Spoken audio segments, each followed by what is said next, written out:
tagapagtanggol ng mayayaman, Mr. Matapobre. Solusyon sa kahirapan, lahat maging mayaman. Mr. Matapobre, galit sa mahirap. Ron! Jojo! Pupunta tayo sa opisina. Pero bago yon, dadaan muna tayo sa bangko at mag-withdraw ko ng 5 million pesos. Yes, sir. Okay, sir. At habang nasa bangko ako, ayoko na abala dahil... Ron, Jojo, naamoy niyo ba yon? Yes, sir.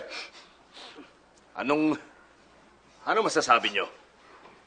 Sir, medyo mabaho. Parang amoy utot, sir. Baho eh. Amoy utot!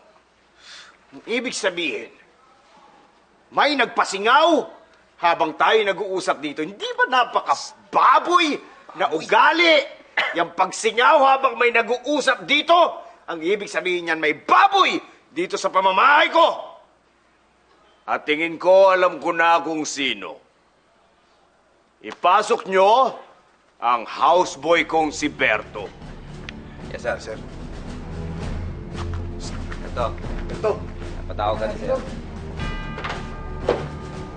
Tawag ka, sir. Tawag ka. Sige na.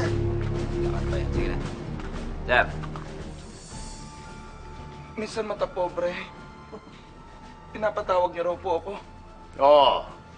Kanina, sinasabi ko na pupunta ako sa bangko para mag-withdraw ng 5 million pesos nang bigla na lang may umutot at nasisiguro kung ikaw yon. Oo. Hindi po ako umutot, sir. Ang layo-layo ko po sa inyo. Nasa may labas po ako sa garden. Huwag ka na magkaila! Baboy ka! Kaya nasisiguro kung ikaw ang gumawa nun. Sir Matapobre, bakit niyo po nasabi na akong umutot? Dahil mahirap ka! At yang pag-utot, ugaling mahirap yan! Ron! Jojo! Yes, sir. Paaminin tong baboy na to! Mama po ano! Hindi pa ako umutot! Hindi pa ako umutot! Ara! Hindi pa ako umutot!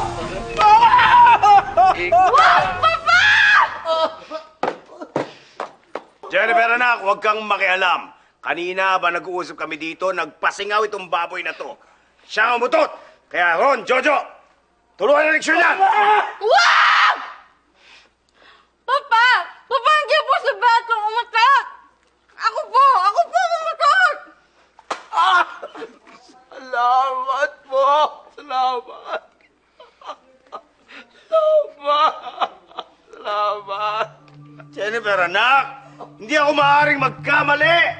Hindi ako maaaring magkamali! Hindi ikaw ang nagpasingaw! Pero Papa, totoo po sinasabi ko! Hindi ikaw ang nagpasingaw dahil... walang mayamang umuutot. Kung meron man, hindi mabaho.